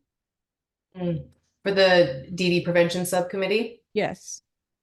Yeah, so just to bring everyone up to speed, there is a subcommittee across the joint commissions that are meeting to explore potential domestic violence prevention programs, legislation. One of the things that's currently going on is exploring Connect Oregon, which is a community information exchange, and the feasibility and appropriateness of the commissions helping get more either domestic violence service providers on that platform or any. I think it's nice for you all to know about Connect Oregon. It is a information platform for different service providers to help there be a no wrong door situation for folks if they come to a dentist's office but are disclosing that they have some food insecurity, that a dentist is able to actually get them a referral to food services and things like that. So that is the thing that we're looking at right now, is the Connect Oregon in community information exchange and potentially bringing on more domestic violence service providers there.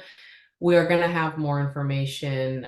The subcommittee members had really incredible questions, and Connect Oregon is working on getting answers to those. And then we're going to be scheduling another meeting where they can bring those answers. So I can we don't have it scheduled yet. They're still working on finding on responding thoughtfully to your questions. Yeah. And then also on finding a lead, because Commissioner Rico will not be able to carry the weight this year either. So there'll be more on domestic violence later. And those are my two reports around the research committee. Thank you very much, Commissioner Bench. I'm still gonna look into seeing how we can get us an intern possibly. I'll give you an update on that as I figure it out. There's just I feel like there's definitely avenues for us to maybe have someone again. But I'll give you an update on that as soon as I know anything. We're gonna move on quickly to thank you everyone for your updates on that. That was honestly very much appreciated. Like we definitely had a lot that got accomplished since our last meeting. And then right now we have our director's report from directors Terrence right now, and then I'm gonna give him the floor. Yes, Chair Asimoto, you have a couple hands up. I do want to just jump in regards to the internship. Just make sure that they're running through me or the executive director prior to starting. They need to be included in Workday and complete all the state required trainings prior to actually being like an official intern. So just want to flag that, and I will jump back in line, and Dr. Kyle Myers is first. Okay, thanks. I just wanted to make sure, now that I'm back from family leave, I am the operations and policy analyst for the agency. And in that role, I am here to support especially the policy and research activities of the commissions. So as far as outreach subcommittee goes, SUBA is definitely the best point person for you, but for legislative and research committees, I am your staff support. And as you're figuring out kind of what you're wanting to do, yes, the commissioner should be leading it. However, you have a staff support in me to be helping with things. And then also if we're identifying needs for interns, that I can help supervise those interns as well, if they're kind of being supervised underneath the agency. So if you want to invite me to your legislative subcommittee and your research subcommittee, or however I can help getting those on your calendars and supporting you in that, I'm just wanting you to know that I am here for you, and hopefully that helps, relieve a little bit a little bit of the stress. But so it sounds like Commissioner Featherbranch, you're the chair for research. And so if you want to connect with me, and then I don't know exactly who the chair is for the legislative subcommittee. Okay, cool. Yeah, so just if we can just kind of communicate via email and stuff, but I'm here for you. Legislative, I'll be the chair for that. Okay, great. Okay. Yep. Okay, well, I can touch base with both of you two to just kind of see how I can support. Thanks, Kyle. Appreciate it. Thank you so much.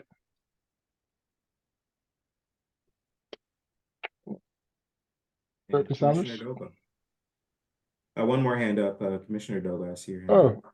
I didn't see that. Sorry about that. Sorry, a quick couple of things.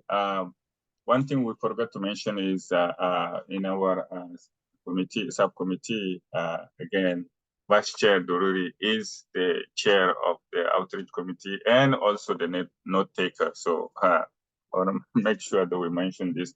And also, because of what's happening in Sudan right now, as well as the last week of Ramadan, Vice Chair Dururi and we I already called the Sudanese community president. We're going to visit them this coming Saturday during the Iftar Ramadan at the center on Southwest Macadam, just to support them through what they're going through, and also talk to them about OCBA. And some of you may know Vice Chair Deruri father is from Sudan, so this is a good opportunity also to connect with the community.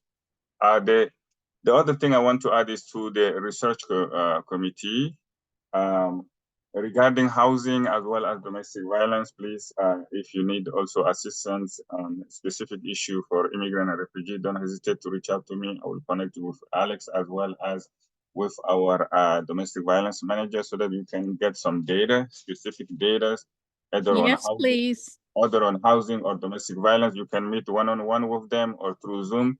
They can help you, give you specific data. Especially Alex been working on housing for so many years, and that's the reason that we come out now building apartments. We are building 210 units right now on Gleason and 74. We are now at the 3rd floor already because of lack of, affordable housing for immigrant refugees. So we have a team of people that their job is just doing research on housing as well as domestic violence, and I can connect you with those two teams to help you with some data. Please do. I appreciate it.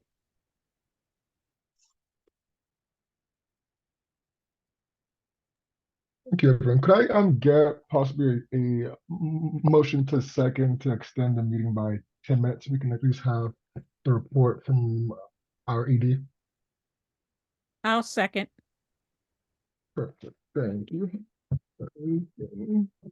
Shall we vote over there? Were there any nays to extend the meeting? Perfect. Motion passed. Dr. Sanders, could you do you have time to give us your report? Absolutely. So I'm sharing my correct screen. Please let me know if I am or not. Yes. Okay, perfect. So I'm actually gonna jump around in this ED report just for the sake of time. So I do want to highlight the budget. So OCBA currently has $6,641 left in general funds for commission activities. That includes reimbursements, travel, and the official duty payment, which is $166 if you qualify for the income threshold. And that's for the entire biennium. In the other funds, there's currently $1,230.06. And that's for this biennium, and that can be used for a variety of things, such as throwing events, reimbursements, travel if needed, and then to also pay for like tables and that sort of thing. So please submit any reimbursement request, especially for mileage. Please send those over to Ava as well as myself, and we will process those timely. OCBA may also want to consider writing and applying for grants or fundraising to have more funding available for commission activities. Prior to applying for any available grant funding, please connect with myself to discuss capacity and especially around grant compliance. Again, it is one of those positions that we're requesting in our POP ask. But due to staffing, we definitely need to talk about the actual grant that you all may be considering. So now I'm going to jump around. So we are going to have a couple of openings within OCBA. So I did recommend one slot to be filled that was previously open from Commissioner Price. So we are going to have another one. I believe that next timeline is going to be sometime in May where I'll need to submit another name. So if there are folks that you are interested in having applied to OCBA that would be a good fit, please make sure that they send them over or fill out an application in Workday, and it would be great to know those names as well. So now I am jumping down to a discussion point for two different items. One is going to be Senate Bill 1531, which passed in this last 2024 short session. And it's going to be creating a planning commission for America's 250th birthday. This bill seeks representation from members from each advocacy commission within the Oregon Advocacy Commission's office. So I will need to know names of who would like to be part of that planning committee. And I would love for a vote to happen or a discussion on who has interest in participating on this commission.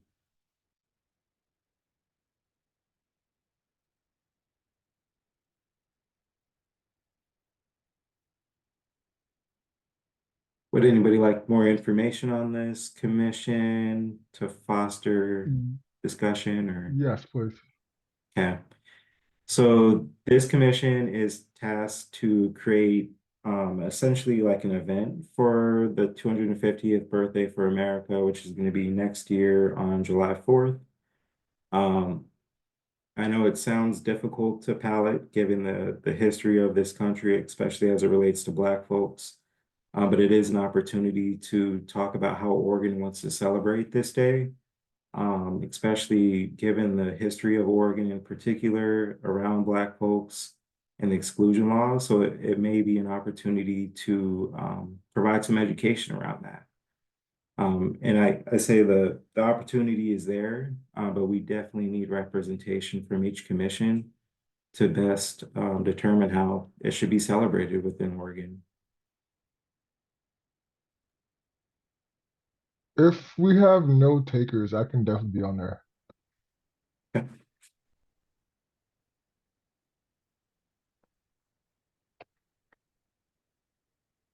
And Commissioner Dogo, I see your hand up as well.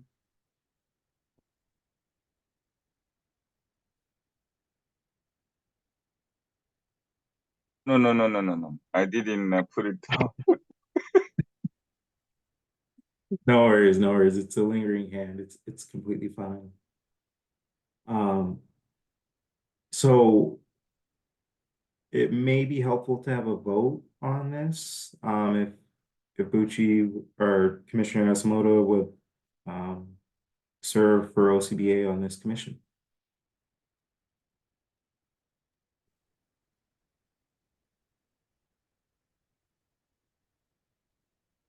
So I will, I cannot talk today, but I would like to see Commissioner Yasumoto represent us on this planning commission for the 250th birthday. My hand was up, and this is Senator Woods, and it was up because this is a bill that I not only supported, but I helped sponsor. So I'd be more than welcome to be a part of this. Yeah.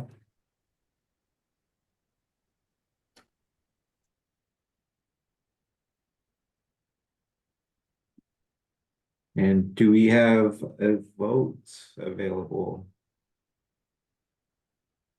Do we have everyone here that can vote, by the way? Do we have enough people?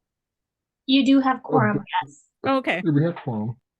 So I would like to add Senator Woods to that also then. Can I do that? Can I do two people? Or do you want one person or? There's how one are we slot doing? on this commission for each commission. Oh, one spot. Okay. Yep, only one.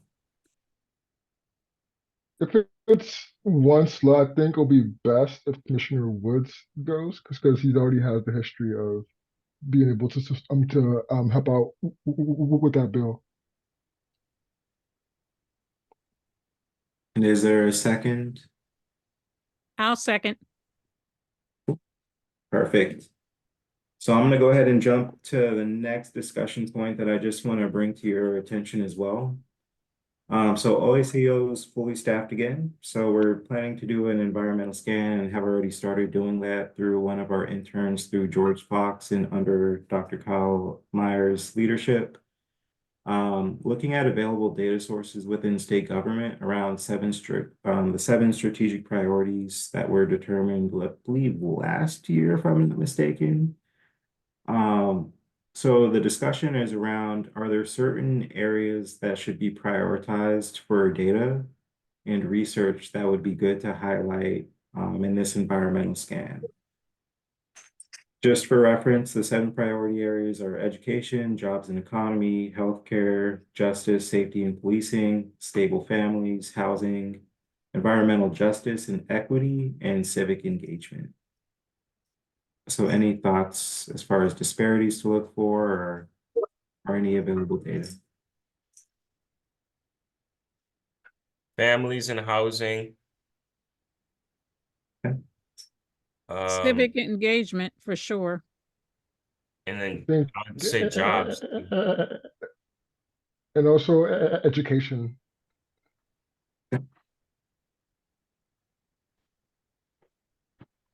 Okay. And I'll send an email out too, and just to see if we can drill down some of those broader topics to like specific areas, because I think it would be helpful to have a narrower focus, because those categories are huge. I mean, there's tons of information out there. So if there's something specific in regards to like education, whether that's the school to prison pipeline or the incarceration rates for high school students, going through the juvie system and what the demographics are there, that would be good information to know. So I will drill that down. But in the sake of time, I'm going to go back up to the top and go through our internal work updates. So I've sent out a 100-day report highlighting some of the accomplishments that we've had within the Oregon Advocacy Commission's office within my first 100 days of employment. It's not a direct reflection of myself, but it is just spotlighting the team and kind of what we've been able to do since December 4th of last year. I've talked about the policy option packages quite a bit during this meeting. So we're also in the process of crafting official duties and a policy around reimbursements to provide a little bit more guidance on the commissioner's duties. So I wanted to bring that to your attention as well. Once we have things a little bit more finalized, I will be sending that out to commission chairs, and we'll also be talking about it tomorrow in the leadership meeting. Also highlighting on February 22nd that Micah Ingram, the health equity team lead, presented to the Oregon legislature in an informational hearing for House Bill 4052. The presentation was well received and highlighted some of the recommendations that have been created by the community. And I've also linked in the presentation as well for that informational hearing. Also, we've talked about legislative day, so I am going to skip that as well for the sake of time. And just going to go and highlight some of the activities of the sister commissions within the last month. So still working with Maya to set up a reception and meeting with the governor for commissioners. Commissioners have extensively expressed interest in hearing priorities for the Oregon Advocacy Commissions. Date is still to be determined, and we're actively awaiting time to get on the governor's busy schedule. I do want to recognize Commissioner Duncan as well as Commissioner Further Branch. Speaking at the Black History Month event at the Capitol for legislative staff, expressing the importance of DEI work within Oregon and expelling the narrative of DEI programs that are exclusionary. And that event happened on February 14th, which is Valentine's Day, and also the state's birthday, to my understanding. And last but not least, just want to highlight the participation from commissioners from OCBA. Attending the Women of Achievement Award, which was held on March 8th, which is International Women's Day. The event was held at Chemeketa Vineyards, and just appreciate y'all for participating during that event. Any questions, concerns, comments? And I know we are out of time, so feel free to jump in.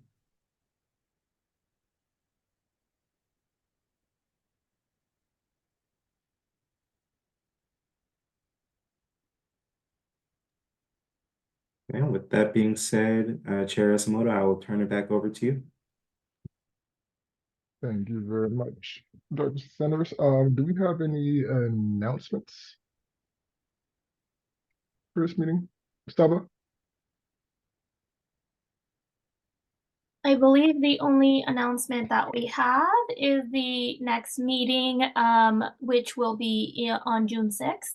And the Commission for Women is working on a May Missing and Murdered Indigenous Peoples Lunch and Learn, which falls in May. So I will keep you all updated on when that happens. I do want to note that there's a question in chat about how to join the commission. The commission outlines in the bill that the governor shall appoint 6 members of the public at large to that commission as well. So if you are interested in joining that commission on the celebrations, the 250th year celebrations, Kyle dropped a link in the chat as well. You can apply in the same way that you would apply to join the commission on Black Affairs or any other commission through that application process. And then Saba, I want to add that Seating Justice, Justice Within Reach will be June 1st. I think it's at a new place. I will send the information to Saba so she can post it online. June 1st, Seating Justice. This is my last year on their board, and this will be my last official event as a board member. But I've been dealing with Seating Justice for about 30 years, so they haven't lost me entirely.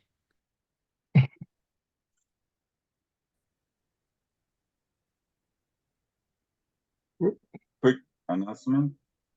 Can you hear me? Yes. Yes.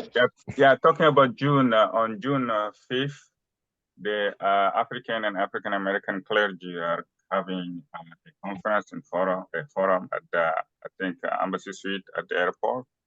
And during this event, have selected me to be awarded for having an effort to bring the African and African American community together. So I received a letter from the clergy that at their meeting, they want me to be there to give a speech and get an award for my effort to bring the two community, because we've been working separately, even though, you know, we all are Black in Oregon, we have facing the same challenges, but we're completely working separately. So about 10 years ago, I met with Pastor Max Jackson, and we created an organization called Bridge to try to bring those two communities together because our issue are the same, and the problem we're facing, discrimination, racism, all this is the same. So again, this event is happening at the Embassy Suite, June 5th.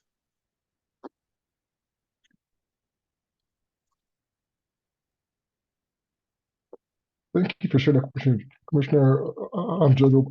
I think that's an event that we should all at least try to be at and support. That's very huge that you're getting and award from them. Do we have any more announcements while we're here?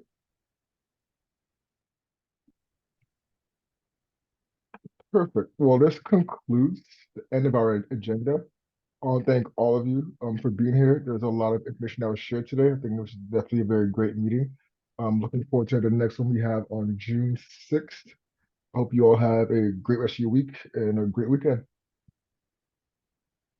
Thanks, y'all. Take care. Thank you. Thank you.